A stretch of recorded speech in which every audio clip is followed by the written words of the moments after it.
What is up, everybody? This is Silver Spook, and this is the Silver Spook video about the freedom of navigation. Freedom of navigation, which goes both ways. Chinese warships conducting live firing in international water between Australia and New Zealand, and why U.S. led imperialism should get out of Hawaii and the entire Pacific as soon as possible. Yeah, so in case you didn't see that update, there was recently an event in the very southern Pacific. Very well, not almost the southernmost point of the Pacific down there. In the land down under, the land down under is heating up. You know.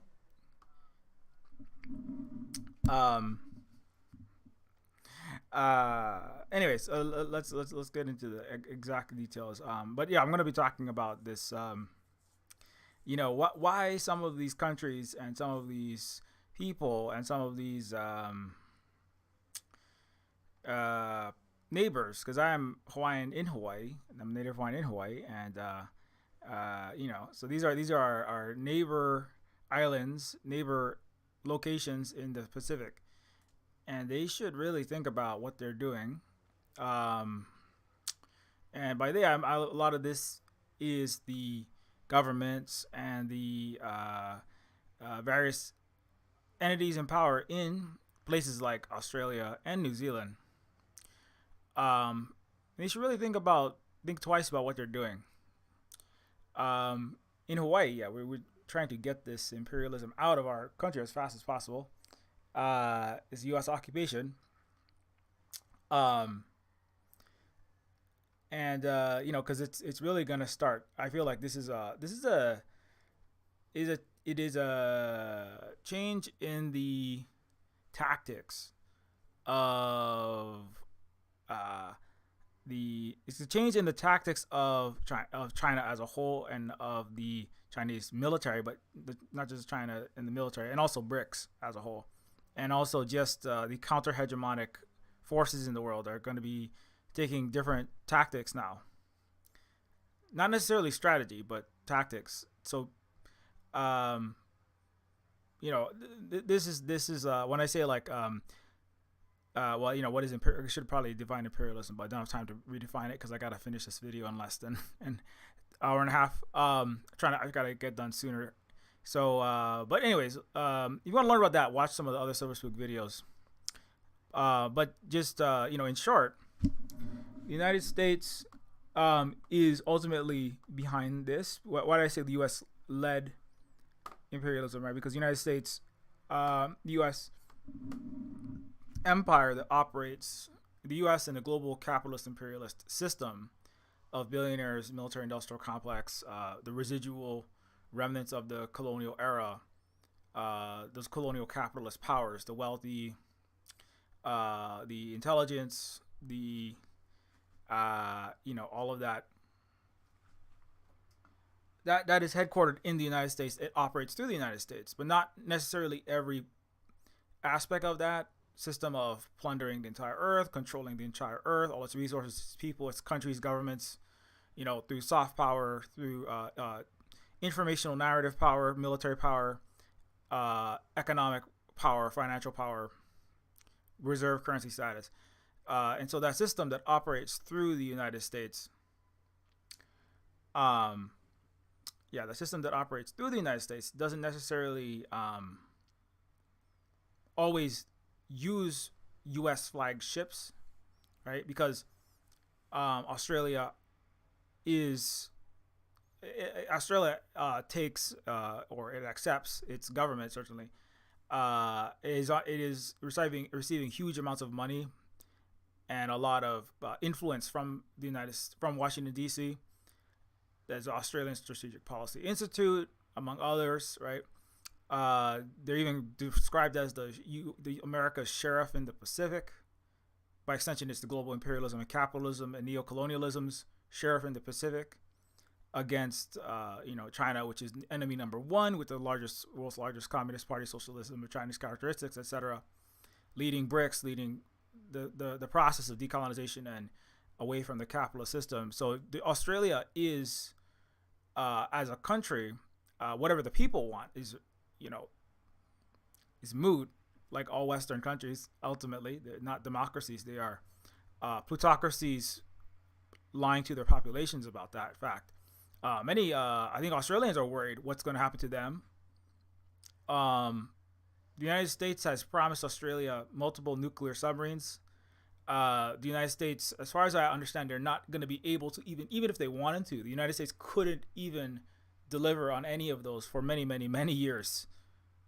The United States makes less than one nuclear submarine per year. China makes, just as an example, like several times more than that, at least like 3, I believe, in the last year. It's very difficult to construct these. It's a very complicated process. But the United States can't fulfill its own. The United States military submarine orders, its own nuclear submarine orders, are not being filled at even close to the rate they need to produce them. That's one statistic. And Australia is taking billions of dollars, or is actually giving U.S. billions of dollars.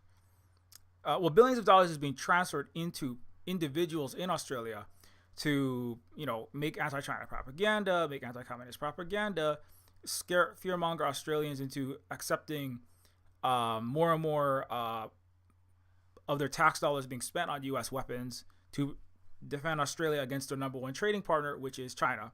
So Australia is buying weapons overpriced, extremely overpriced. Who knows even if they'll even arrive, obsolete weapons from the United States to protect Australia's trade from its trading partner. It's absolute nonsense. The whole thing is nonsense. The similar things are happening with New Zealand. There was that whole, I recently did a video in the last 3 months about the haka that was done in the capital of New Zealand, right? And part of that was a resistance to, it was a Maori indigenous resistance against the colonialism in New Zealand and racism there. But there's also a resistance against, the U.S. and corporate global capitalist attempts to put their tentacles into New Zealand and move them in a direction, right? Because New Zealand actually built, at the behest of the United States, a warship, right? And New Zealand actually crashed that warship in the Samoan shoal somewhere, and it was, but they're being pushed to take a harder trade stance, a harder military stance, and all anti-China, and also China's allies stance to join the U.S. side, the imperial capitalist side of the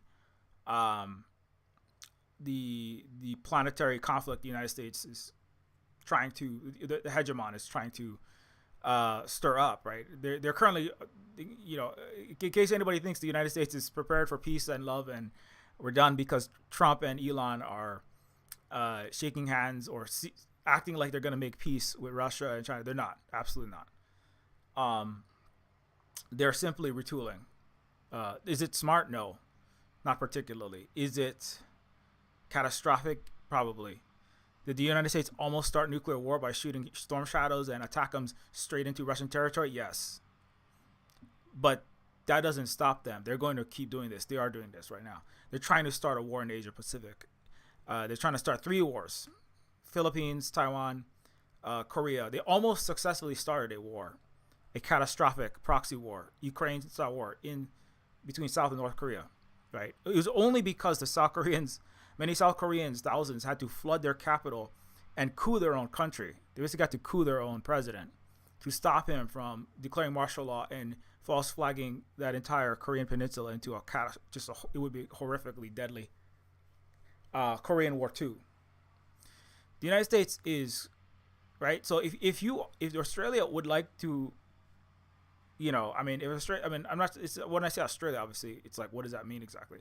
Because you have the government that's obviously corrupt, that's taking this money, right? You have the people that's like, not even sure. People don't even know most people don't really even know what the hell is going on. To be real, right? Most Americans don't know what their own country is doing, but some do.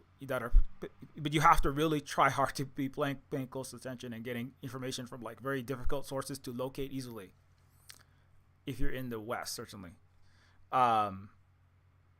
And it's complicated. It's not simple stuff. So it takes a lot of mind power to even get to the point of being educated on this stuff. I know I don't know everything about it, but and that's part of how they keep the imperial capitalist system going is by making it incredibly obfuscated and just massively just massively sprawling and Byzantine and just labyrinthine, like very complicated and complex, or trying to make it at least seem complex so that people just eyes glaze over and they stop paying attention, and then they can just keep doing what they want and destroy you keep controlling the world.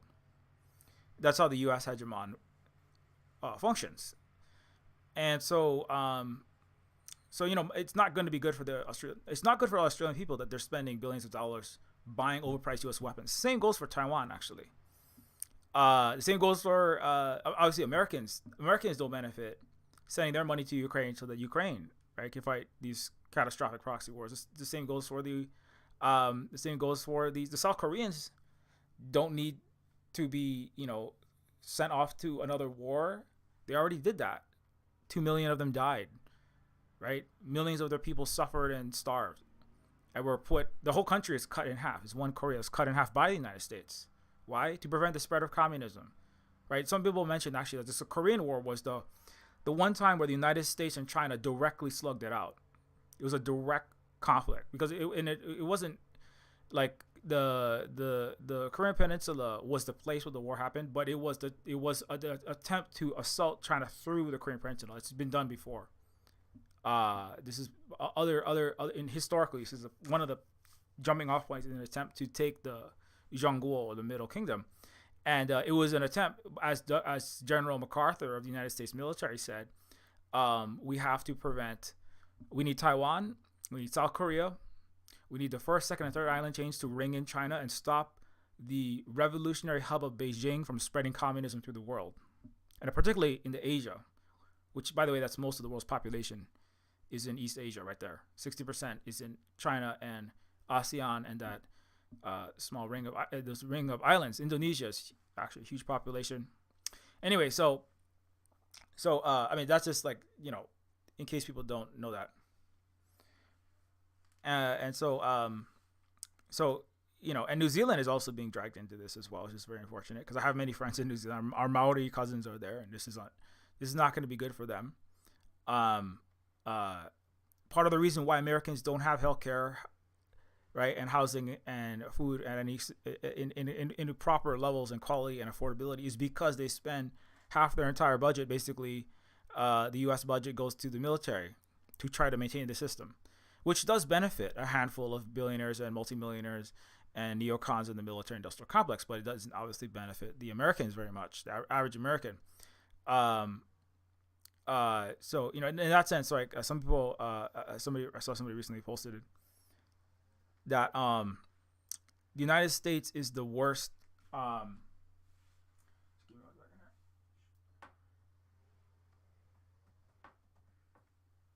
Somebody shared that the United States is the worst thing to ever happen in the last 100 years. It is the U.S. empire, because without the United States imperial, not necessarily American people, but the system, the government, the economic structure, the everything of the U.S.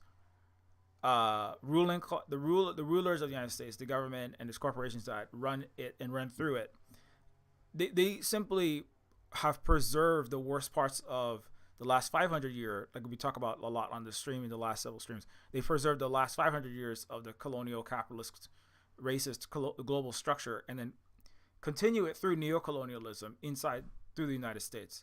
So if it wasn't for this, the world, we wouldn't need countries. I mean, even China wouldn't need to be spending as much money as it does. The United States spends as much money on its military as the next several countries combined. But those other countries, like the U.S., wouldn't need to spend that much money, and other countries wouldn't need to spend as much money on this military if it wasn't for the U.S. imperialist system insisting on trying to control the entire planet's resources, right? Doing what they call division of labor, so that like you have extreme impoverished countries, right? The shadow colonies, basically still colonies, like African countries, a lot of Asian countries, South American, Central American countries, where resources are extracted The people are underdeveloped. People are in poverty. People suffer there extremely bad. And then you have, you have like,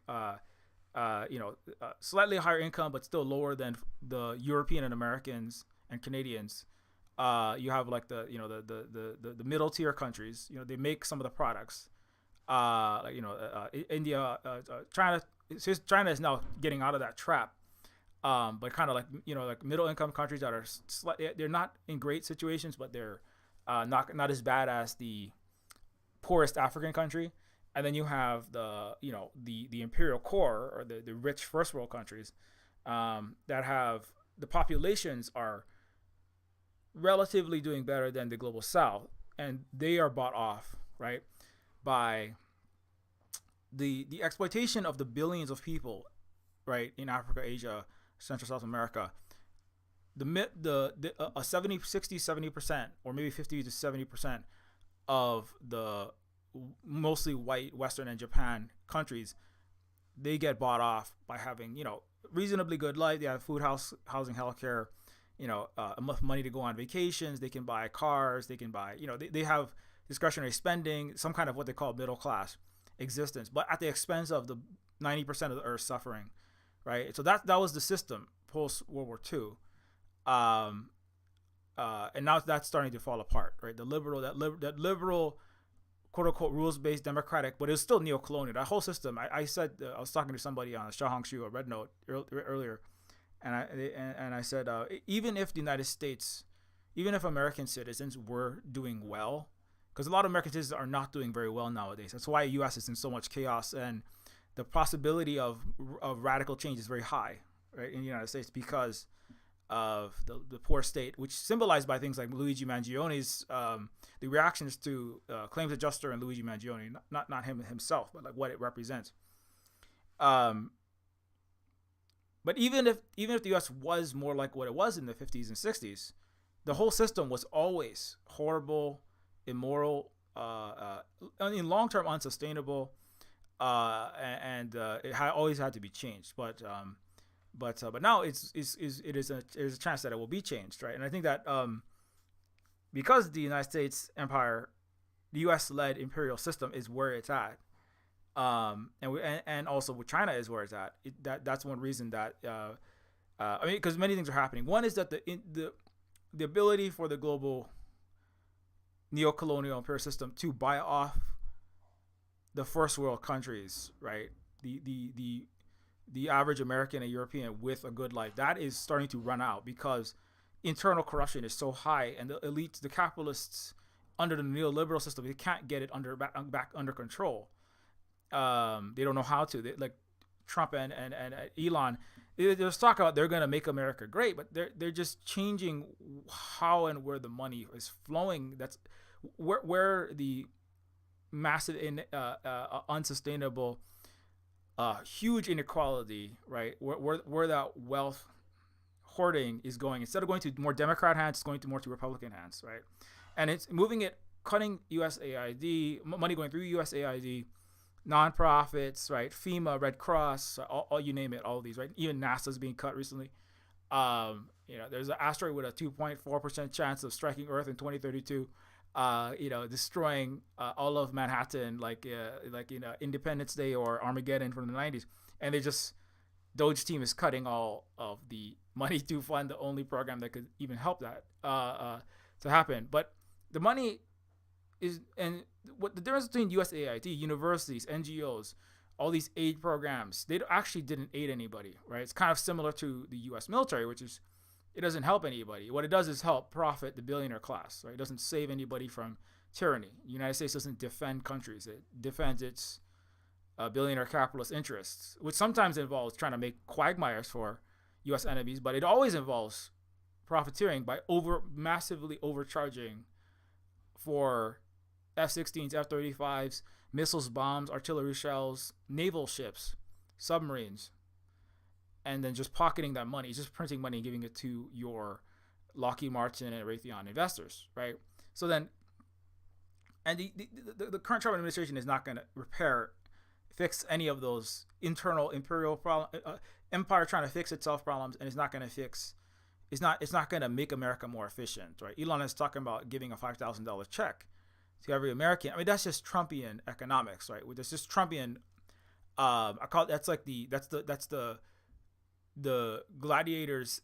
Who is that Caesar in? Let me just look that up real fast before I get it wrong.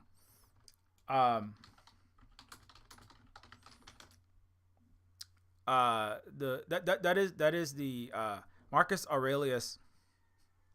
That is the Marcus Aurelius strategy, right? It's in Western imperial oligarchic systems that are always unjust.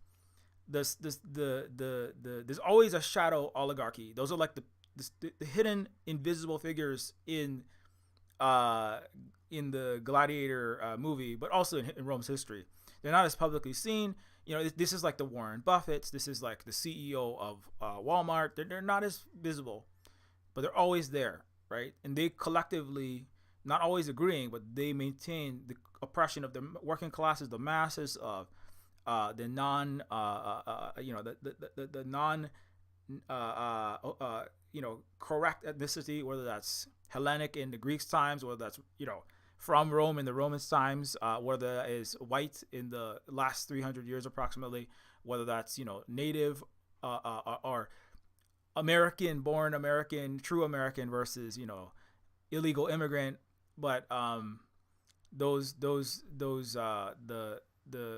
shadow power, right, can be challenged by the what they call sometimes despot, but basically the person who puts himself in the front. Often they're the Caesar who seeks the cheers and seeks the praise. Not always Caesar even, but they seeks the cheer and seeks the praise of the masses, right? And it becomes very visible because Marcus Aurelius, like, he launched these huge games to make people love him specifically, and then to turn that against the shadow oligarchy, which is what Trump is doing, right? Trump goes into the public and says, I am going to drain the swamp. I'm going to cut this inefficient government. I'm going to stop the war. What do you want? I'm going to do it, right? Trump signs the check that gives you your stimulus check. He signed a check. That was a Trumpian innovation, right? I, Donald Trump, give you $1,500, $3,200, right? You love me, right? As the great king, the emperor, the great populist demagogue, me as the great figure that will save Star-Spangled Rome, right? So actually, what Trump is doing, his historical precedent, as Hitler did something similar, right? He said, like, I will save our failing German Empire. Love me specifically. And a lot of the shadow German oligarchy, they were like, I don't really know what we should do, but we want to keep making money as bankers and corporations in the shadows, and people seem to be moving in this direction, and that was part of what happened there. This is constantly Western capitalist oligarchic, unjust, structure history. It just constantly redoes this process. So I almost made this video about King Trump and King Elon, because of what Trump said this week. It is relevant, right? So I just briefly bring it up. Trump did recently say, I have single-handedly, right? Trump said, I have solved, I think he said, I solved New York or Manhattan congestion. Long live the king. Long live King Trump. That is, the U.S. is in its death throes, in that sense. That's something that happens when you're in extreme decay. If you're in ascendance, you don't need to be doing these kinds of things.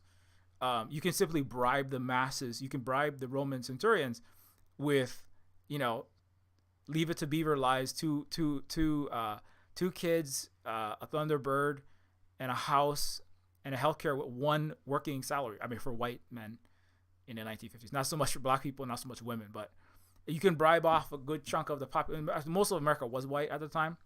It was much higher ratio and native born, and that was when America was in its heyday, in the prime of its empire, of its imperial power, in the 20th century. I guess when the Soviet Union fell, there was a unipolar, quote unquote, unipolar moment, but it's certainly gone now. Whatever, it's not, the U.S. isn't gone, but its stability, its reach, its unchallenged economic, military, and narrative soft power might, like America. Like last week I made a video about Neja, right? Neja is the highest now. It is the update on that. Neja last week, it was coming. It was slated to probably be a big animated movie. The Chinese movie Neja is now the highest grossing animated movie of all time. It could become the highest grossing movie of all time. Who knows? It could beat Avatar. I think Avatar is number one by James Cameron.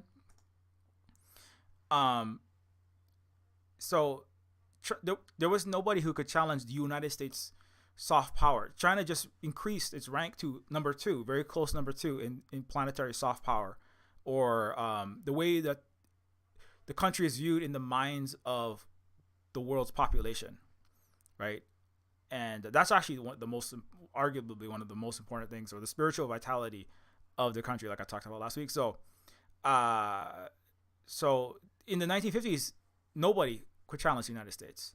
There was the Soviet Union, and U.S. was eyeing it, but in terms of like total actual power at the time, Soviet Union was not. It was not what it was not. The Soviet Union was not the challenger that China is today. Let's put it that way. And the U.S. was not in the level of despair and failing and floundering that it is today. The number one trading economically, the number one trading partner is China for virtually all of the world, except the United States. So, and so that's a different situation. And anyway, let me come back to the point. So the freedom of navigation, though, back to this. So what does that all mean in this context? So now these the way it's being painted in the Western media, right? If I just look for this, right, Chinese warship, commercial flights diverted as Chinese warships undertake apparent live fire drills. The Guardian, Chinese Navy drills in Tasman Sea unnerve Australia and New Zealand. Chinese warship divert flights between Australia and New Zealand. Could surpass China, Vietnam, ramps up maritime. That's just laughable. Chinese warships makes unusual voyage near U.S. ally. So but basically, People's Liberation Army Navy, PLA Navy, Chinese Navy. I was trying to find the actual article, not that. Let's just see what the Guardian has to say about this. 3 Chinese vessels currently in international waters notified Australia's Defense Department before the drill. So it's not like this is going to be important later.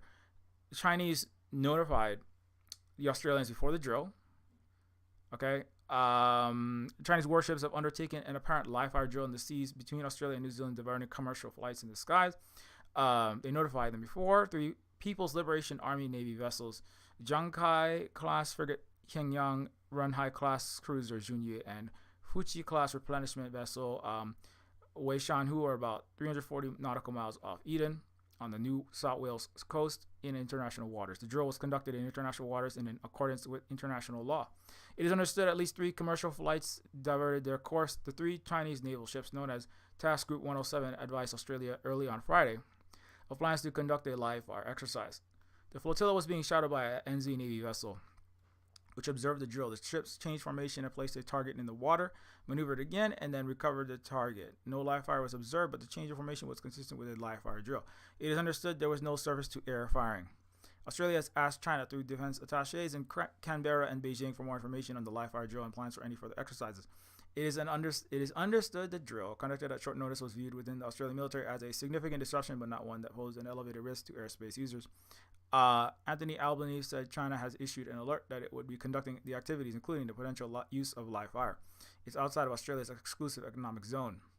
Australia and New Zealand ships and aircraft have been monitoring the Chinese fleet while they have been traveling down the coast of Australia, as you would expect us to be doing. As to what his level of concern was, he said the activity was consistent with international law and the Chinese had given warning. The Shadow Minister for Defense accused the Chinese government of using gunboat diplomacy, blaming the last provocation on weakness from the gunboat diplomacy. This is going to be important later. Over 2.5 years, Anthony Albanese and Richard Miles have refused to stand up for the air. Okay. Anyways, I'm not going to go through all this. Yeah. Maybe I'll read a few more of these comments because this is going to be important when we talk about. Part of the point of this is, in case you don't know history, which is forgivable if you're a Westerner. the last 500 years has been nonstop, quote unquote, gunboat diplomacy. It has been nonstop naval, military aggression, including sailing all the way up the Yangtze River, right? Going up as many Chinese rivers, going into Chinese space, opium wars. Are you kidding me? Right? What the last for not even the U.S. This goes all the way back. The British Empire, the French Empire. It's all been military use. How do they subjugate Africa? Sailing British and French ships and firing and shooting and destroying and attacking and terrorizing Africa for the last 500 years. Central South America, right? What did the Spanish do? Sail to South America, demand gold, right? Using gunboat diplomacy, murdering people, killing people, controlling trade, impoverishing people, enslaving people, and then sailing away with all the stolen coltan, copper, silk, tea, rubber, lithium. Are you kidding me? Are you actually kidding me? Anyways, okay, the Australia. The foreign minister Penny Wong told ABC television the Chinese ship's presence in waters of Australia was an evolving situation, but she believed live fire exercises had been conducted. We will be discussing this with the Chinese, and we already have an official level in relation to notice given and transparency. Okay, the Chinese task group is taken very seriously, but acknowledged it was operating in international waters. So the important thing is the Chinese didn't break any international law. They follow international law. Okay, so they're actually doing it by the book. Not so much the United States. I don't know if you know this, okay? But mass unaliving children, for example, in GAZA, that is against international law, okay? So that's an actual violation. What the Chinese have done is not. Doing exercises I think it was like 170 miles off the coast. That's very far. That's not in violation of international law. Australia and New Zealand, they both are actually. At least Australia. I don't know about New Zealand. Australia is in violation with its naval exercises. So is Canada off China's coast. Okay. She said Australian military was monitoring the task group very closely with Wang. In Johannesburg for a meeting of G20 foreign ministers was expected to meet with her Chinese counterpart Wang Yi on the sidelines of the conference yesterday night. Air Service Australia was providing advice directly to pilots in the area by radio. We are aware of live firing in international war. Okay, I'm just trying to find other information, just kind of repeating the same thing over and over. As a precaution, we have advised airlines with flights planned in the area, but we are also working together to coordinate operators and pilots. I predict within 2 weeks, at least one Western American or Western country flight will be blamed on Chinese live fire exercises is why the plane flipped in Toronto. Chinese ships sailed into Hudson's Bay, causing New York Empire State Building to be destroyed by Boeing plane. Right? I'm not saying that U.S. is going to crash planes into its own buildings yet, but if there's another plane crash, I predict the United States and the West will blame it on Chinese live fire exercise. It's inevitable. That's all that they do in the West is figure out. That's what you get paid $130,000 to do. Sit around at USAID. Oh, I'm sorry, you lost your job. You get paid to sit around in Doge AID and think of ways to make China look bad and make yourself look good by lying and start war. Right? So just be like, oh my God. Live fire exercise is what actually shot Brian Thompson. It's not Luigi. You know, when they find that the Luigi Mangione trial is completely bogus because they still haven't presented his manifesto papers. The claim his gun was dropped in a Central Park trash can, and then somehow he also had it on him through Doctor Who time travel, and he has a TARDIS. Luigi Doctor Who TARDIS Mangione. You know. So when people figure out when the U.S. incompetent imperialist oligarchs figure out they can't control the Luigi, mass revolutionary narrative that's getting increasingly angry and siding with Luigi over the billionaires, when they can't control it, they're gonna blame Chinese, frigate class vessels for shooting Brian Thompson. That's what they're gonna do. I predict that very soon. The ship's presence off Australia closely follows an incident in the South China Sea last week in which a Chinese jet fighter released flares in front of an Australian military plane. You notice that the Guardian is just imperialist garbage as well. This is Western media. So you notice that at the very end is where they put this, right? I mean, what they leave out is that the Chinese are actually responding. They're responding to a Australian aggression, an Australian military aggression, because Australia is a poodle of the United States. Australia is a unsovereign, oligarchic. Australia is a colony of the United States, doing U.S.'s bidding, right? Endangering itself, wasting its people's money at the behest of the U.S. empire, right? You notice this: the U.S. isn't the one that's having its own planes and ships going into China right now, because the U.S. is, trying to sacrifice Australia, right? That's why it sacrifices Ukraine. The way the U.S. sacrificed the South Korea. It sacrificed Koreans before, and it wants to sacrifice South Koreans again, right? The U.S. colony. The U.S. is torpedoed Japan, and the U.S. wants to use Japan. So Australia is being sent in that area because Canada too. Canada is on the chopping block right now for the U.S. empire. They're sending Canadian vessels in. Well, Canada's already suffered, right? They had Huawei phones, the highest quality phones in the world. They don't have them anymore because Canada follows America's orders. Because Canada it's just a joke. Canada is Hawaii isn't a state. Canada is the real 50th state. Canada is a vassal of the United States. Canada's government, Canada's ruling class does whatever the U.S. empire says. That's all they do, right? Canada is just America's SCV in a StarCraft metaphor, right? They just take coltan and copper and gold and stick it in a Toronto Stock Exchange for American led imperialism and their billionaire interests. So, but they don't mention this until the very end. Oh, by the way, Australia sent military aircraft, military vehicles right much closer to China. Let me get that actual article. Australian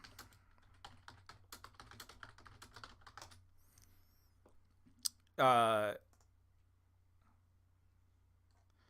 try to find the earlier one. There is Australia. Let me start to find Australia.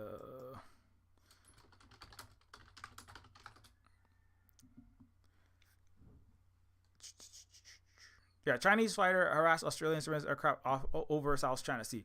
See, this is what happened, right? Now, now, of course, the Western media is focusing on oh my gosh, the Chinese almost destroyed evil Chinese almost destroyed innocent Australia's aircraft. But the thing is, the Australian aircraft, okay, the People's Liberation Army Force J-16 fighter released 30 flares 30 meters from a Royal Australian Air Force P-8A Poseidon in the South China Sea.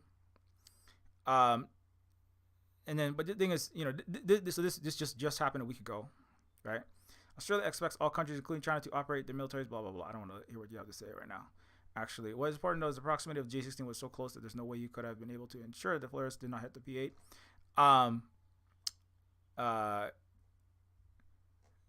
It's always at the very end that they add the actual important details. This one doesn't. But basically, what happened was the Australian vessel was number one. It's over the South China Sea, so the Australian vessel, it's Australian aircraft was right near China, right up against China, right? Australia is thousands of miles away. Why do you have to be in the South China Sea? The Australian plane, as far as I understand, it was less than 100 miles. It was like less than 50 miles, I think. From China's coast, it was like technically inside. This Australian spy plane, surveillance aircraft, was violating international law because it was too close to the Chinese territory. There was another Canadian. See, I got that Canadian sub commander. I might have said it. I think he was just recently fired.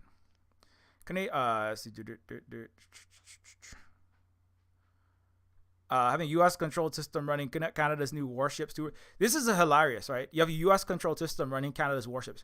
Canada is not sovereign. Canada is not. It's this 51st state stuff is just ridiculous. Canada is not sovereign. Canada is owned and operated by the United States. Canada's military is literally controlled by U.S. systems, right? It's similar for actually in wartime, U.S. takes control of the entire collective West, including South Korea. right? South Korea is not a sovereign place. South Korea is a U.S. colony. Canada is a U.S. colony. In a time of, really at all times, but formally in a time of war, the United States has complete command and control of all of South Korea's forces. That's several 100,000 soldiers. This is actually what they wanted to do. The United States wanted to use Yoon Suk Yeol, who is their perfect puppet that takes millions of dollars through all kind of backdoors to do what the United States wants. And they wanted him to declare martial law, instigate a false flag, have South Korean soldiers dressed up as North Koreans shoot live ammunition towards South Korea to justify a declaration of war. Use South Korean soldiers to send them to Ukraine because why? Because North Korea and now there's alliance between all of the China, Russia, North Korea, Iran, etc. And even if North Korea actually probably isn't, they would be justified, but they're probably not in Ukraine. But the U.S. was pushing all these North Korean troops in Ukraine, North Korean troops in Ukraine, North Korean troops in Ukraine, because the United States wanted to use South Korean troops to extend the Ukraine war. So South Korean cannon fought South Koreans.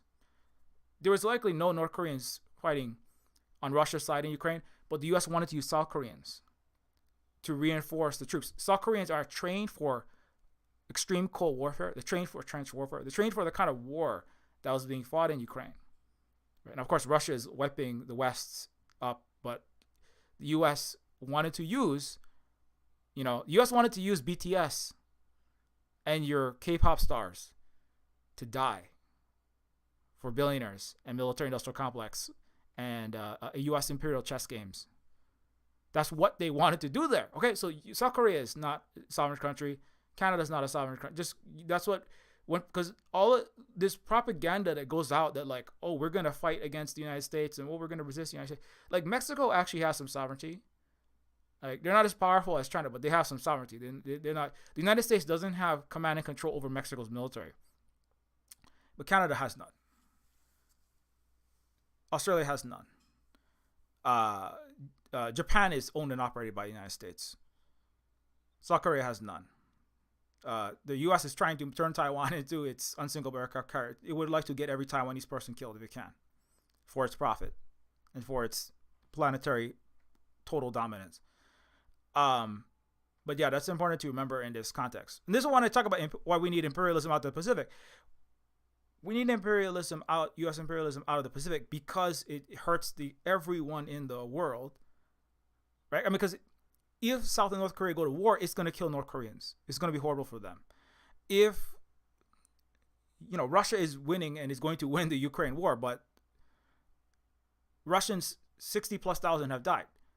It has not been, this has been, it's not ideal for them. Yeah, their economy has grown faster than the Europeans and the U.S., and it's a joke and it's a failure for the U.S., but they have to sacrifice their people. They would rather be developing in a peaceful method, but, they have to be fighting this war and spending money on the military. Russia is spending, like, I forget their percentage, but they've had to increasingly. They've gone into a U.S. post-World War II military-industrial complex kind of. They have to increase their industrial output of military to meet the demands of the war started by the United States which is again, look up Jeff Sachs, who has a good one of few Americans with at least mostly true fact-based take on what is happening. But Russia wouldn't want to be fighting that war, but they have to fight that war. It kills their people. They don't want to be doing that. I mean, how that doesn't help anybody, right? So why are they doing that? So that the 500 years of imperialist colonialists, all of the conquistador, all of the Lord Elgins, all of the British royalty, all the French, the feudal, aristocratic, capitalist, racist, colonialist, mostly European dynastic families that continue to be the billionaire class today and the people pulling the strings today for the most part, with some token black and brown and a few Japanese and a few Asian faces, and sell out boba Asians, right? Like DPP leaders, like that Tsai Ing-wen. It's like the token Chinese at the table of empire.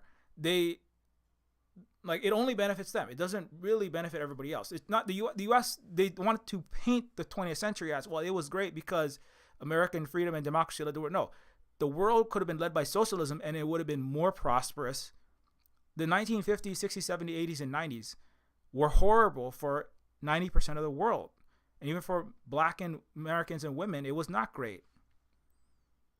It was only great for 40% of the population, white, Western men in the West, and it was horrible for the other 50% of the women and, for many of the women and for many of the poor and the black populations.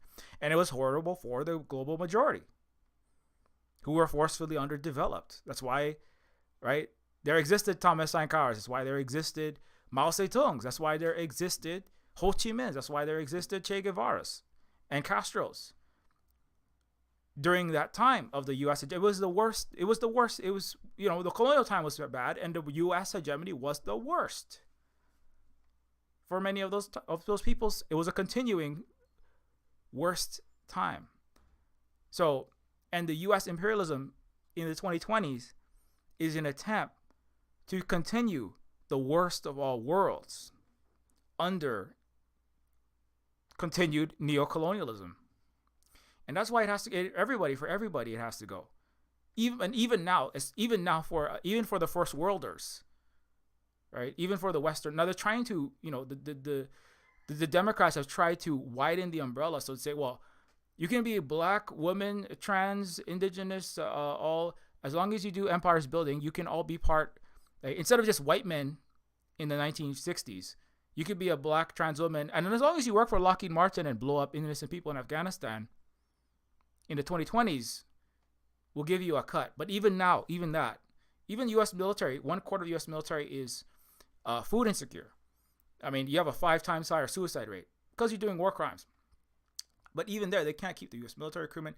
The U.S. can't even figure out how to buy, the U.S. and the Western countries can't even figure out how to buy off their own population anymore to keep this horrible system of imperialism going.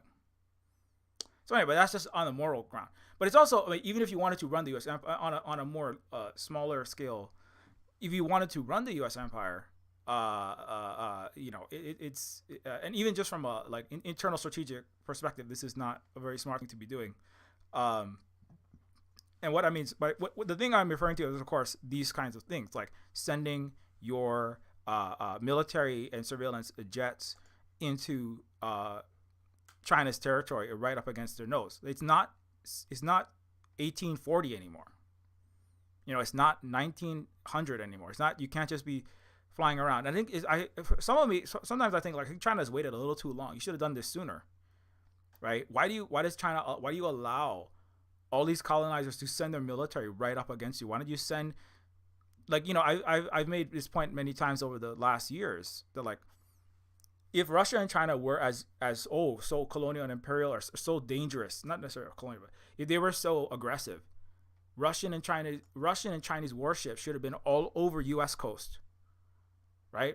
There should have been Russian and Chinese exercises to destroy the White House happening right in front, right in the Atlantic. There should be Russian and Chinese drills shooting missiles all over into DC, into Manhattan, right? But you don't see the Chinese and Russians and Iran and North Korea. They're not doing drills all over Florida, right? They're not practicing shooting Oreshnik into London. Do you see Russian subs like firing missiles over the UK? You see them shooting around Paris, shooting into Berlin, or shooting near Berlin. You don't see that, do you? You don't see that. Well, yeah, there's ships around, but they're not doing actual military aggression. The U.S. is constantly doing military drills, doing all kind of exercises, all over the South China Sea, around Japan, all over the Pacific. They do, they're literally in wars all over Afghanistan. It's not just doing drills; they're doing wars, proxy war, pushing terrorism, total invasions, Iraqs. I mean, right? Do I have to name them all? The U.S. has been at war in multiple wars for the last 7 years, basically nonstop, usually in multiple wars. It's currently backing straight up Holocaust 2.0 inside of West Asia. It's in Sudan. It's in Congo. Its proxies are. It's conducting all kind of horrible, violent actions, including just these U.S. backed forces all over ASEAN, Myanmar. It's backed extremism in the West Xinjiang region. That's what is used to destroy Syria. Them plus the U.S. funded HTS, rebranded Al Qaeda, right? So the U.S. doesn't. It's U.S. imperialism. It's exercises, right, go along with the full spectrum war, psychological war, informational war, right, narrative war. That's what the news is, just a field of war and imperial control, right? It's not really news, right? It's not journalism. It's not journalism, right? It's information warfare against their own people and against to cause their people to hate places the U.S. is trying to start and subjugate. So, but the time in which the U.S. and the West could go anywhere they wanted, and again, the U.S. is just continuing what the British were doing before them, what the French were doing before them, sailing their ships, right? Sailing their ships into the South China Sea, the opium wars, conflicts between China and Western powers in the mid-19th century. They were fought with Western countries in the Qing Dynasty. They're sailing into China to subjugate the entire country, put the entire country on heroin, basically, and plunder the richest, most advanced civilization the world had seen up until that point. Right? And they used ships to do that. They sailed up the Pearl River. They used Hong Kong as a platform, an unsinkable aircraft carrier. Well, they didn't have aircraft carrier at that time, but you know what I'm saying. As a base, a military forward operating base, right? And they used their Navy, in particular, to decimate and control China, and not just China, the entire region, and not just that region, the entire world. And so that time is now rapidly coming to a close, where the West and imperialists could easily get away with this. It's kind of like, thank goodness. I mean, sometimes it makes the world slightly more. I wouldn't say it makes the world more dangerous. It doesn't make the world more dangerous, right? It just makes it more difficult for the U.S. and the West to get away with completely hypocritical, completely imperial. I mean, because the Chinese have not been in a. The thing is, the Chinese can still say we are trying to defend against U.S., Australian, and U.S., Australian, Canadian aggression, and that is true. That's still true. Like when the Chinese say that, it's true because the U.S. and Australia and Canada and the entire West and all U.S. vassals are complicit, and they have plans, and they've stated they want to crush, subjugate, cause quagmires, cause proxy wars, biological war, nuclear war. They have plans. They have plans for China, many, many, many, many different plans, and that includes, right, starting a war in their border. If Australia understands that, if they go along with the U.S., that the Australia itself will suffer major damage, including military damage, that is a legitimate balancing of the U.S. and Australia aggression. I mean, that's just facts. If the United States and the West want to be, and also important to reinforce, the Chinese ships, even the Australian military, right? They commented. They said, as we can see, we do not see the Chinese violating international law. The military exercises are all in international waters. The Chinese notified Australians ahead of time. The Canadians didn't notify China ahead of time when they sent a submarine. Let me see if I can find that one. Sub Commander.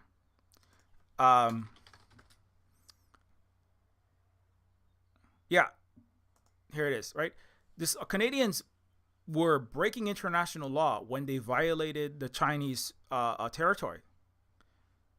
Right, and now, of course, this is the Western media, so it's not the best place. But the Navy says the move was necessary to ensure effective leadership of the frigate, but it did not involve.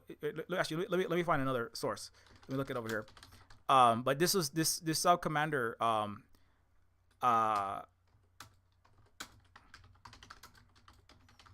if I can find it in here. Canadian warships, Taiwan Straits, transit sent wrong message. The island of Taiwan's External Affairs Authority said a Canadian frigate sailed through the Taiwan Straits Sunday while its defense authority claimed to detect the 24 Chinese People's Liberation Army aircraft conducting joint training at PLA vessels on the same day. Chinese mainland experts said on Sunday that this Canadian warship sent the wrong signal to quote-unquote Taiwan independent secessionist forces, but Pose a little military threat. Was that it? Maybe that wasn't the one. Where is it? This is another one, right? Why is Canada? Why is Canada? Why is Canada sailing between Taiwan and the rest of China? What the? How does the Taiwanese? How is the Taiwan? That's an island, thousands and thousands of miles across the Pacific. How is that gonna? Right? How is that? How is that a place that Canada belongs? How is that a threat to Canadian security? Right? It's not. It's not. This is just the U.S. trying to start another proxy war. This is like the U.S. trying to use Canada as a Gulf of Tonkin. Canada would suffer. Canada would suffer increased Chinese upset and the loss of Chinese trade. The whole world needs Chinese trade, right? And the U.S. could use. I feel like the U.S. at this point would be happy to use Canada as another cannon fodder. I mean, maybe not Canadian troops, although it will involve Canadian troops. They could be dying out there. But the U.S. would also like to use Canada's economy, right? Because every time Canada does one of these actions, it lost access to the Huawei phones. When Canada kidnapped Meng Wanzhou, they lost access to the highest quality phones. The U.S. said, we don't want you using 4G and 5G, not because it was bad. 4 and 5G enables a much better connectivity, all kind of new economic and business activity, and it's just a better internet and a better wireless experience. U.S. ordered Canada to cut off 4 and 5G because the United States controls Canada, because the United States wanted to stop the rise and connection and business connections with China. There's nothing to do, right? So Canada will be more cannon fodder. Economically, technologically, Canada's international standing will drop because the number one countries in the world for anything that matters is mostly all BRICS countries. They are the rising powers, and Canada is going to torpedo its possibility, just like the U.S. is doing to Europe. The U.S. would like Europe to sever and torpedo its relationships to Russia and China as much as possible, which is it has already hurt, right? That is already.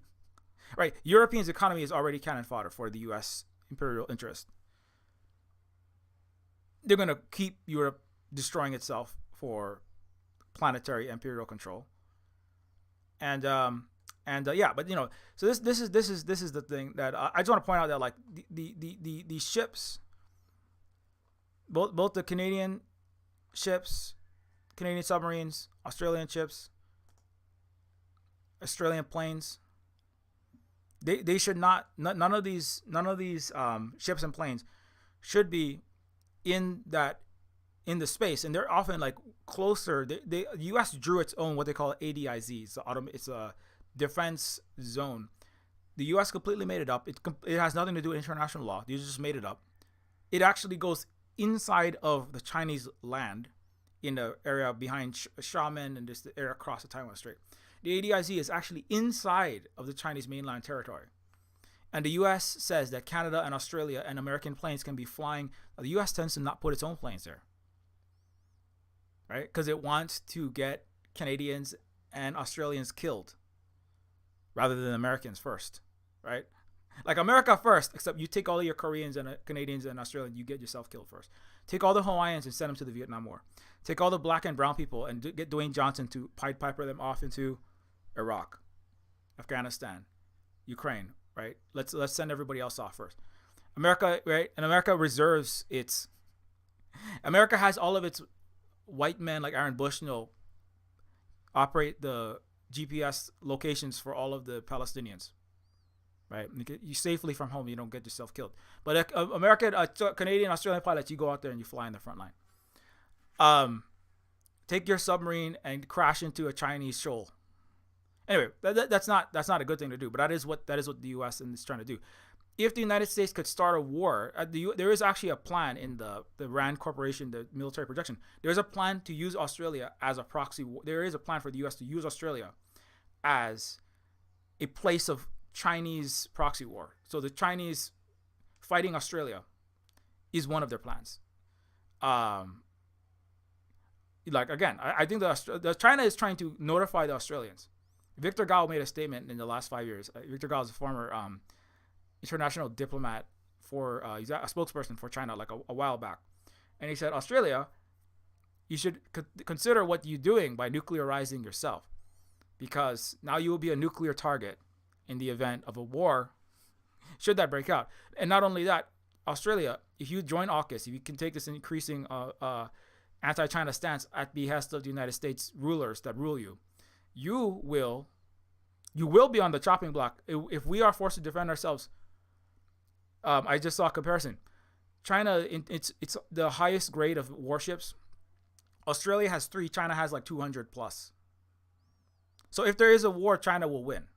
I mean, not that either really would want to fight such a war, but it's not even close, right? So, anyways, that's just more information for people to understand and take in. But anyways, okay, let's go back to the main point. So, if the United States is going to send, if the U.S. is going to send their vassals like Australia and Canada to, and also send their own, the U.S. also has its own ships in the area as well. It has its own military bases in Okinawa, all over the place, right? It has 800 military bases in virtually every country on the earth, except China, Russia, Iran, and a few others. Even Cuba it doesn't go against U.S. interests, but U.S. has stolen Cuba land and made a torture facility. I'm sorry. Enhanced interrogation and techniques facility, including, causing vast quantities of pain and waterboarding. It's called Guantanamo. And that's even in a country that actually does have sovereignty. It's called Cuba. So now the Chinese, with this activity that is illegal, it is illegal, notified, above board, unlike the Australian ship that was trying to sneak without notifying China into Chinese waters. I'm sorry, there's a Canadian submarine, and then there's the Australian plane. They are flying much closer to China that are actually in violation of actual international law. But again, international law is meaningless to the U.S. The U.S., right? The rules-based order is the U.S. imperialists make up the rules, and then you follow them, right? I have the gold. I make the rules. Maybe you don't. Maybe the gold has all disappeared from Fort Knox. I'm not sure. I guess Doge will find out. No, Elon and Trump will have stolen the gold and divided amongst them and their 5 tescrial, eugenicist, neo-feudal king friends. But the United States doesn't follow the rules. The United States tried to claim, another one was the U.S. tried to claim these various islands. What was that? There's a agreement about the islands, and the U.S. was trying to claim that the Philippines owns X and Y and Z island, these islands in this area. China is violating their was it FONOPS? It was an international agreement. The U.S. is claiming that China is violating Philippines' sovereignty or violating Philippines' rights to certain islands. The United States wasn't even signed to that agreement. Okay, so that whole entire thing was just completely bogus, right? It was just the U.S. trying to use the Philippines as another side of proxy war. The thing is, China and U.S. already fought an electronic shadow war in June, and the U.S. lost. So it's really, the U.S. should really be learning this lesson. They're taking a long time to learn the lesson, but they're slowly, but it's taking way too long. The U.S. is probably going to need more. It's not really I don't think the U.S. ruling class, which is the global capitalist ruling class, is going to learn the lesson until the U.S. There's going to be, I can't really say what has to happen. It's going to happen at some point, I think. But it's going to be a very severe, let's just say like large systemic change. And then there will be a lot of people fleeing the U.S., but that's going to be a big blow to that global imperialist, capitalist, parasitic class. But, because some people say, well, the U.S. has changed because now there's Trump. No, it's just slightly different colored imperial capitalist and transnational elite. But it's not, I kind of said that earlier. So anyways, the freedom of navigation goes both ways. And so the Chinese warships are sending a message to Australia. They're sending a message to the U.S. Hopefully this message will be clearer. This is unique because the Chinese haven't really done a military exercise. As far as I know, it's been I don't know when the last one was, but they haven't done any military exercise. They call it Blue Water Navy. They haven't done, now the Chinese have ships, they have people, they have business everywhere, right? They have like business ships everywhere. The Chinese have the largest shipbuilding operations in the world. They have the largest, basically everything in the world, except for military. Military expenditure. I take that back. Russia arguably has a more powerful military in various ways, but which one exactly is not really that important. And but what does matter is that it is new, because Chinese haven't done this. So it is new. Xi Jinping recently ordered the Chinese military to be on the most strict and disciplined footing. There's a recent like a declaration. So they are changing that stance a bit. They're being less like, they're not being impolite, but they're being less forgiving. And I've always said the Chinese have been playing kid gloves with the United States. And as I'm a native Hawaiian under illegal U.S. occupation, I kind of wish the Chinese would be more treating the U.S. and the West the way that it deserves to be treated, right? Like, they should be responding more firmly and not giving the U.S. such an easy time, right? And so now the Chinese are going to give a slightly less easy time. The Chinese are not sending, again, the Chinese don't have a warship firing near Vandenberg. That's where the U.S. recently fired an international intercontinental ballistic missile, right? Several thousand miles into Kwajalein. If you don't know what Kwajalein is an atoll in the Marshall Islands, to do a nuclear missile test. It's an international nuclear missile test. They just fired one, and they're just kind of trumping it up a bit. The Chinese would be in their rights to sail up against the U.S. coast and start practicing shooting into Vandenberg. Because what are they shooting at? The U.S. is practicing shooting nuclear missiles into Beijing. That's what they're practicing for. They're practicing shooting nuclear missiles into Beijing, Chongqing, Shenzhen, Shanghai, and trying to destroy China before China can retaliate. So China would be in its rights to practice shooting missiles all over the Pacific. Now, they shot one missile that could reach California in the last year, but also what China doesn't have, right? Again, there's not war games practicing blowing up Seattle. There's not back and forth. There's not ships all over Manhattan. There's not Chinese and Russian ships sailing up the Hudson's River, sailing into into the New York harbor. But if the Chinese treated the United States and the West the way that the West treat China, that would be what they were doing. Chinese doesn't have 20 bases in Mexico. Chinese doesn't have nuclear tipped missiles in Mexico aimed at every American city right now. The Chinese don't have, right? But Canada is doing America's bidding. So Canada, China doesn't buy Justin.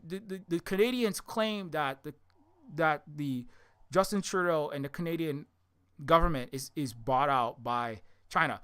If China has the money, China has the ability. China, if it was like the U.S., it could bribe Canada's government and get Chinese bases stationed in Toronto, Chinese military, Chinese, J-10 jets all over Canada, preparing to invade the United States at any second. Again, it's so fucking. To me, it's like it's always been so fucking patently ridiculous. When all the articles about the Chinese aggression, it's always like right on China's coast. So this is just the beginning. This is just 1%. This is 1%. Less than 1% of 500 plus years of Western aggression against the whole world, the whole non-white world, the yellow, the brown, the red communist and indigenous world. This is the 1% response, and also in particular against the center of humiliation. There should have never been any warships, no British, no French, no Spanish, any of those fucking warships anywhere on anybody's coast ever. Ever. The suffering of billions of people over the last 500 years, all the slavery, all the colonialism, all the wars, all the starvation, all the killing of the buffalo, all of that could have prevented it if you stayed the fuck home in your little British islands and fixed your European white capitalist oligarchic countries and got rid of your unjust rulers, just like China did. Every 100 years, China has a revolution and they fix their country and they get rid of the extractive kings and tyrants and CEOs and billionaires every 100 years, and they clean it themselves. They don't go outside and invade other people's countries and do settler colonialism and steal Hawaii and turn us into a ghettoized pineapple plantation. The Chinese fix their own country, unlike the West that goes around the world and steals from other people, punches down because they're too afraid to punch up. They're too afraid. They have all the guns for the Second Amendment. They never done a single revolution in their entire Western history, America, Britain, France, Spain included. So take your fucking ships home, fix your own fucking country. Use your guns to stop the tyranny in your own tyrannical U.S. and Western countries that you claim the Second Amendment is for. That's the thing. That's number one thing. Anyway, now I'm pissed off, so I better slow down. But that's what I always see on Shang-Chi. It's like, what are you doing with all? You have 1.2 guns for every American. You have 400 million guns. I thought those are to stop unjust leaders. What are you doing? It's a good question. There has been zero revolution. The Revolutionary War was to keep slavery. That was the inter-imperial slave fight. That was not the people rising up against their leaders. Mao Zedong was one revolution against an unjust ruling class collaborating with international colonizers, semi-feudal, semi-colonial existence. That was one revolution. There was another one. On average, it's every 100 years. It's one complete revolution, getting rid of the ruling class in China. There's been zero for 2,000 years in the West. Zero. Rome collapsed and it faded into medieval hell. The Spanish Empire faded into NATO, along with the Italians, along with the British and the French faded into U.S. imperialism. Zero revolutions. Zero. European famines faded into, let's all go to Australia, New Zealand, America and kill native people instead of fix our Europe. You see how that works? That's part of why settler colonialism is a cancer. It's a disease. Settler colonialism is the white world failing to clean its house, instead spreading its cancerous lifeways to the rest of the world. That's what South Africa is. That's what Israel is. That's what U.S. is. That's what Canada is. You don't need the freedom to navigate. You don't need the freedom to navigate the South China Sea. You need the courage to undo your unjust rulers. That's what you need. Anyways, okay. I'll finish up with how does this apply directly to the United States, though? And how does this apply to Hawaii? I just want to bring this up before I close. In case you don't know this, the U.S. banned Hawaiian language and culture, overthrew our country, let us die in Maui fires, devastated our universal health care, and illegally occupies Hawaii to this day. My mother's hands were broken for speaking Hawaiian in school. The U.S. is not a beacon, but a destroyer of independence. So, as a native Hawaiian in the Pacific, I'm kind of overjoyed. I'm like, thank God China is, because we as a native, we got to be real. We don't have the military power to resist the U.S. empire, and history happened unfortunately the way that it has happened, but we try our best to resist the U.S. empire as best as we can today. The fact that there is an actual anti-imperialist socialist country with a communist party that is resisting the United States in the Pacific directly that's really great. So that's why and the Chinese are even doing it within international law. The United States is not legally in Hawaii, just like Canadian subs and Australian planes are not legally flying around the South China Sea. The United States is still, according to the UN, an illegal occupation in Hawaii. An illegal occupation, violating international law. Why does the United States military have an exemption from nuclear waste laws? This is one example. Why do they have an exemption from nuclear waste laws in Hawaii unless the U.S. is poisoning Native Hawaiians and other residents with radioactive material? Just a random violation of international law. So I said, China, please send military vessels for freedom of navigation here. The U.S. prevents freedom of goods going straight to Hawaii, vastly increasing our prices through what's called through the Jones Act. Hawaii is 1,000 miles closer. Did you know this? Hawaii is 1,000 miles closer than New Zealand. New Zealand is approximately 6,000 miles. Let me just double check that. New Zealand is 6,000. What is the distance? It's 6,800 miles. Okay. From New Zealand to China. It's about 5,000 miles about 5,000 miles. So it's actually over 1,000 miles closer. So China, please send military vessels, because Silver Spook, that would be illegal. No, that's no. What did we just discover?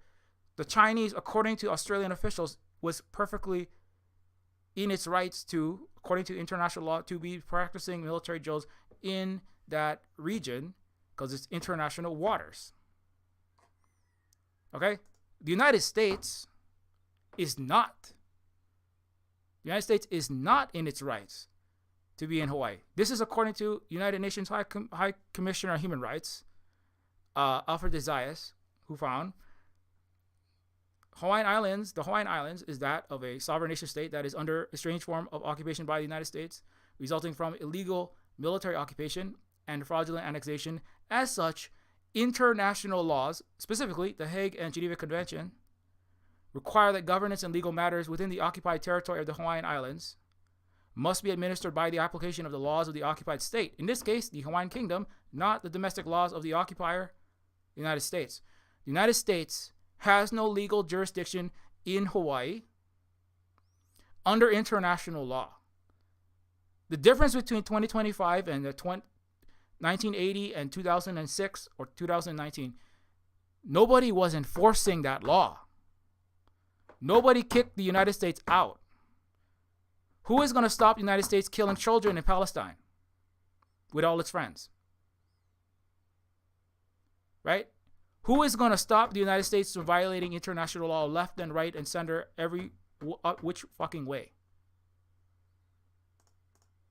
Well, now we know. I'm not saying that Chinese are going to stop it. Again, the Chinese are taking 1%, a small, tiny measure. The Chinese are taking a small measure, doing a completely legal exercise. And the West, the thing is that this is what it's revealing what is obvious. The West is completely freaking out about this. They're completely freaking out about this. But it's not because the Chinese are doing something aggressive, illegal, wrong, an act of war. The Chinese are simply trying to fulfill international legal standards. They're following international legal, and they're also trying to communicate to Australia. This is really the Chinese are giving a free wake up call to Australia. I wish the Chinese would give a free wake up call to Hawaii, because there are many complicit Hawaiian people in Hawaii. They need a wake up call. There could have always been Chinese and Russian war games. There could be Chinese, Russian, Iranian war games in Hawaii, and they would be 1,000 times more legal. 1,000 times more legal than the United States occupation of Hawaii. That is, again, clearly in violation of international law. At any time, in 1970, the Chinese could have had war games around Hawaii. In 1980, there could have been war games around Hawaii. The Russians in the Soviet Union could have had war games around Hawaii. The only thing is everyone else was scared of America. Everyone was scared of America. Everyone felt powerless to resist America. But at any time, there could have been any kind of drill anywhere around Hawaii, anywhere around California for that matter. Anywhere around California, anywhere around the United States. Europe and US should have been surrounded by fucking war games. But everyone else didn't have the courage and the power and the economic and all the power they needed to return what the U.S. was giving to the rest of the world. So anyway, there should be Chinese ships sailing all over Hawaii just to make sure, and just in case you don't know this, the Jones Act was, number one, the U.S. illegal occupation, but the Jones Act, the Jones Act's cost to Hawaii is astronomical. It increases there's much propaganda about this, but the shipping costs. Let me get the cost of U.S. ship.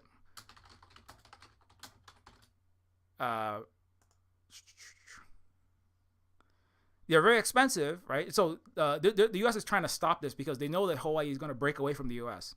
They're trying to stop people, but what the reality is that when the Jones Act requires any ship moving cargo between two U.S. ports must have a America U.S. flag ship. It has to be an official Jones Act registered ship. These ships are like, 5, 6, 10 times more expensive.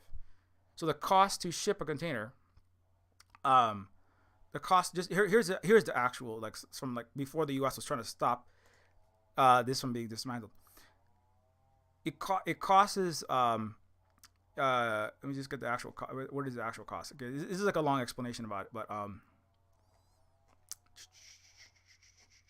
it's not gonna give me the number real fast. But basically the ostensible goal was to stop. It was to make sure the U.S. has a prepared navy, make sure the U.S. has a appropriate amount of ships and fleet by stopping. It's a tariff-like protectionist measure that basically says you must use these American flagships. It costs like $8,000. Just one example: a shipping container coming from Shanghai to Hawaii, it should cost $700, or Hawaii to Shanghai to LA. If a ship goes from Hawaii, Honolulu to LA, it costs $8,000, or in the thousands of dollars approximately, for one container, because of this Jones Act. So because of the Jones Act, to stop a ship in Hawaii and then move on to LA, right? It's gonna cost you an extra. It's gonna cost the Chinese, because whoever's running that ship has to pay. It's gonna cost an extra $8,000 per container, right? So they can't. What it means is that countries can't just drop the cargo off in Hawaii and then move on to LA. If the ship lands in LA, right? The transport from LA or from Seattle or from Puget Sound, San Francisco, when it ships the Temu order or the Walmart product or the car back to Hawaii, you have to pay the $8,000. Because where does most of the stuff come? China, obviously, or somewhere else. I mean, there was so much stuff is coming from across the Pacific. So everybody in Hawaii, part of the reason why our costs are so high is because of this ridiculous act. But part of the act is not just the goal is to obviously protect. It's like protecting the auto industry. That's trillions of dollars of wasted money just going to CEOs and corrupt individuals trying to keep this destructive practice of maximizing vehicle transport that's destroying the environment. It's destroying people's pocketbooks. It's just a waste, right? And then on top of that, it's protectionist to make these giant gas-guzzling Ford and garbage GM trucks. This makes sure that American ships and American companies that have their own little monopoly, they make tons of money, squeezing money out of a small fleet that because it's expensive to build these and to get them flagged properly. But it also it makes the cost of all of our goods extremely high. If the United States, and the thing is, this Jones Act is illegal because all U.S. laws in Hawaii are illegal, because all U.S. laws in Hawaii are what? All U.S. laws in Hawaii are irrelevant because the United States, under international law, does not have jurisdiction. It is the Hawaiian Kingdom. So Hawaiians, we should be getting 10 times cheaper goods. We should be getting direct shipments from China. We should be cutting out. If you ship from China to LA and then from LA to Hawaii, it's also bad for the climate because you're shipping an extra 2,000 plus miles just to get that shipment from LA back to Hawaii. China should be coming straight to Hawaii. Shipments from around the world should be from Vietnam, from Philippines, from Indonesia, from China, from Japan. They should be coming straight to Hawaii. And we should not be paying tariffs. We have to pay 100% tariff. U.S. bans BYD cars. There's an $8,000 BYD Seagull. It's a high quality electric car. I want that car.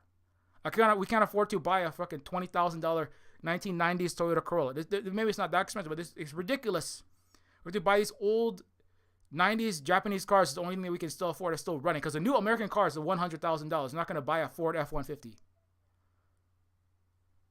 There's cheap, renewable, good for the climate, $8,000, and some are slightly more, electric vehicles, brand new, that will last a lot longer than a 30-year-old broken Toyota. And we can't get them because of the U.S. illegal occupation. The U.S. tariffs mean everything we get in Hawaii, we're going to be paying 10, 15, 25% tariffs. Plus, we have to pay markup to Walmart and the Target and Amazon and all these U.S. corporations that take a cut. Why should we in Hawaii have to pay? We should be paying the Chinese prices. It's 8 cents for an egg. It's like $1 for a lot of your healthcare visits. It's like $3 for a high quality t-shirt. You're paying 10 times, 20 times as much for products in America. We should not be. You're paying the markup because you have a billionaire oligarch class in the United States, because you have never had a successful revolution that cleansed that system out. We in Hawaii should not have to pay for you United States capitalist, colonialist failures. We should have products that benefit our lives. The tourism benefits almost all zero Hawaiians own zero tourist hotels. We should control our tourist industry. We should benefit from a 10 billion, 20 billion plus tourism industry so that we can have healthcare and housing and food. We are the lowest we have the highest poverty rate of any demographic. We have the most displaced, most in prison. We in Hawaii should, Hawaiians and other people of the nation of Hawaii should benefit from all the tourism and all the riches, not have massive poverty, despite being, one of the states with one of the highest concentrations of millionaires and billionaires. The United States, only it's the United States that makes it the case. So Chinese, Russian, Iranian ships are fully in their rights to enforce international laws. The U.S. has no right to land any ship in Hawaii.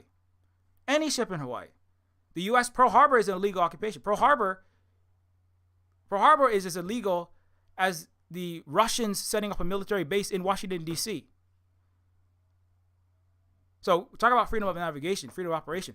The U.S. has no freedom to operate Pearl Harbor, Hickam Air Force Base. The U.S. has no right to operate the Arizona Memorial. The U.S. has no right to operate anything in Hawaii. Anything in Hawaii. You have the right to go home. Just like you have the right to free Palestine and take your billion and multi-billion dollar genocidal little settler colony and take it home. Anyway, that's it.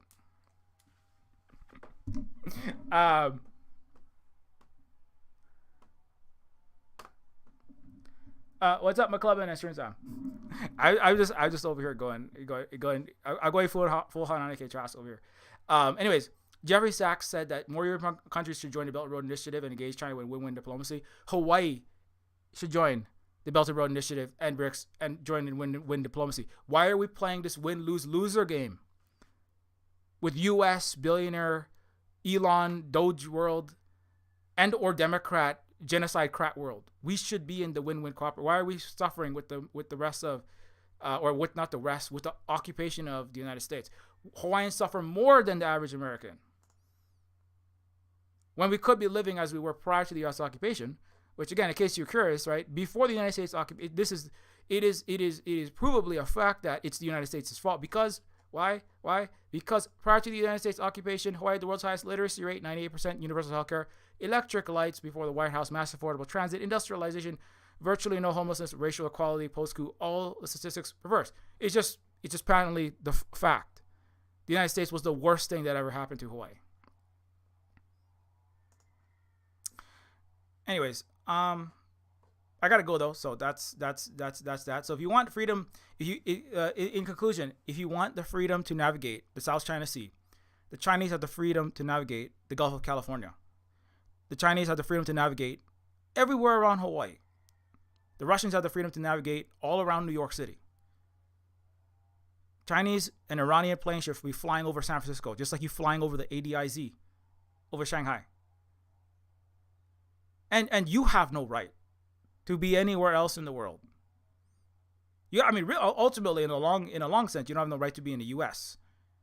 You know, if you want all the colonialists, you pack up and go back to Europe. You know, or live under the rules of the land and land back in the stolen land that you're on. But we'll see what's going to happen with that. But you definitely don't have any legal jurisdiction in Hawaii under international. I'm just going by the UN. I know the U.S. and Germany, they like to violate the UN rules and like arrest people trying to stop genocide in Berlin. I know that the West and the Europeans, you like to do that. Canada arrest people, trying to stop killing of children by calling them anti-Semitic. I know you like to flounce UN and international law. I'm just saying though, but in Hawaii we like to follow international law. We like to have actual rules that are fair and follow them, like the Chinese too. So if you want freedom of navigation in the 2020s, you should prepare for Chinese and Australians. You should get your head straight, and you should prepare for freedom of you want freedom of navigation. That goes both ways. You want to sail up these rivers, you should maybe think about, think about what are you gonna, how are you gonna defend yourself. Also, think about the fact that China keeps keeping you afloat. That's the number one trading partner. I know thinking is in short supply over there, but try. Anyways, okay.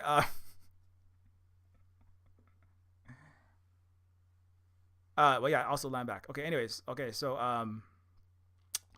but yeah. Anyways, I'm not saying that there's gonna be a war started here. Between between U.S. and China in Hawaii, but like, tell me what the thing that I have said that is false. Also, and also, this is not like an Americans are just gonna, this is gonna be bad for America. If the United States leaves Hawaii, right? If the U.S. pulls its military out of Hawaii, that's less U.S. military expenditure on Hawaiian military bases. Somebody asked this. Actually, somebody actually said, Silver Spook, Native Hawaiian, if can I visit Hawaii? Let me see if I can find that one. Somebody asked, like, can I visit Hawaii once the U.S. is gone? And let me see, where did that one go? I can't remember where it is. I probably won't be able to find it. Somebody asked, can I visit Hawaii when the United States occupation is done and Hawaii is liberated? And I said, like, absolutely, you can visit Hawaii. Of course, you can visit, like, an appropriate amount of tourism is fine, right? We can't have like too much, but we can handle some amount of tourism. The problem is that the benefits of tourism, we don't own, we don't control where the money goes. It all goes to billionaires and oligarchs, right? It's kind of like going, like, when you shop at Walmart, I mean, do you benefit? Are you making billions of dollars, right? When you pay for healthcare, right? When you go to the hospital, right? Do you benefit from healthcare expenditure? No, you don't, right? So in the same way that you don't, right? Because I mean, to an extent, you get a car, you get some healthcare, you get products, but who really benefits from the more commerce is actually the billionaire class. And so in Hawaii, it's even worse because it's not even Hawaiians. It's a foreign countries billionaires. It's the U.S. and Japan mostly that benefit from this tourism. So, but once we can get the tourism to, the tourism industry to be nationalized and then to fund our healthcare, our housing, and our food, and so we can get our livelihoods, some decent livelihood, instead of most of us living in poverty, then the more tourists that come, up to a point, the better, right? Then we want to be saying things like, please don't visit Hawaii right now. The reason why we're saying please don't visit Hawaii right now is because we have to prepare, we have to try to get rid of your occupation, right? The U.S. cancer, its tentacles is tourism. We have to build alternate economies inside Hawaii, like circular economies, agricultural, making whatever industrial we can make here as a counterweight to resist the U.S. illegal colonial occupation. Once it's gone, then we control the like Cuba, right? Like China. Tourism benefits the Chinese populations immensely. They even asked me that, Silver Spook, when I go on Chahongshu, I go on Red Note, and they say, Silver Spook, what? Or Native Hawaiian, why are you upset at tourism? Everywhere that has tourism in China, it benefits immensely. Yes, it does. That's because you have socialism. You don't have a oligarch or capitalist ruling class that takes the money and impoverishes your districts where the tourism is, right? So once we can have the Chinese socialism with Hawaiian characteristics, then you can visit. Just like when you visit Cuba, right? The revenue from the Cuban tourism goes to pay for housing, healthcare, and food. 99% of it goes straight to Cuban infrastructure, maintain the Cuban hotels, maintain Cuban houses, and stuff like that, right? But in Hawaii, it doesn't maintain anything for us. So anyway, that's just on the tourism thing. Okay, anyways, that is the end. If you would like to support us, Native Hawaiians at the Silver Spook Cooperative, you can give us direct support at ko-fi.com/silverspook, at ko-fi.com/silverspook. You can give us a one-time donation for the education that we try our best to do. And of course, you can also help us out at patreon.com/Neofeud. At patreon.com/Neofeud, you can give us ongoing support and get access to the anti-capitalist. This was a really anti-imperial, definitely stream. Anti-capitalist, anti-imperial, and education, as well as we are doing land back and ecological restoration, as well as resisting the U.S. illegal occupation through the building of food systems, pluricrop garden that we have here, On top of the education, I'm also making games such as Neofeud and Neofeud 2, which are 100% made at the native Hawaiian run Silver Spook Cooperative Business, or Hui as we call it. And I'm currently finishing Neofeud 2, which is going to be coming out soon. I got to go work on this more today. Of course, I'm 80% done with the script. Compiling it all into a file. It's over 110,000 words, so it's like it's going to be twice as long as Neofeud 2, just to give you a sense. Neofeud 1, just to give you a sense of that. And if you would like to support, continue work on this, Neofeud is finishing that game as well as doing this education. You can also you get access also to the Silver Spook Discord and the Silver Spook University, which is over 1,000 hours of the content we have produced here, categorized according to topics like economics, history, politics, where you get actual fully decolonial, fully anti-imperialist media, not like half-assed Democrat stuff, like full-on actual anti-imperialist, anti-colonialist, anti-racist education, and it's categorized according to economics, politics, history, various locations like Hawaii, Pacific, Asia, Africa focused, science, technology, and race-centered, gender-centered, and other topics. And when you also, I already said you get access to the Discord. You can also help us out by grabbing Neofeud. Neofeud is an anti-capitalist, anti-imperialist cyberpunk adventure game, retro 90s style adventure game that is where a cyborg social worker, an ex-con robot delinquent, and an ex-trillier princess try to stop floating palace techno kings and neo-feudal kings, kind of like Elon and Trump calling himself king now. I'm sorry, Neofeud is a reality now, but along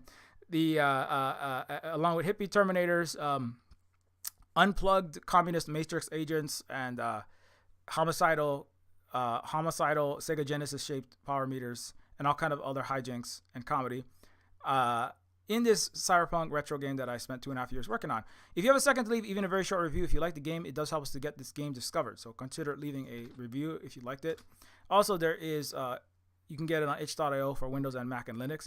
Decolonizers is about a direct, violent decolonization. What in Hawaii, what we need is to get rid. I'm not sure if it's going to be this way, but the Vietnamese got rid of capitalist colonizers and built socialism in their country.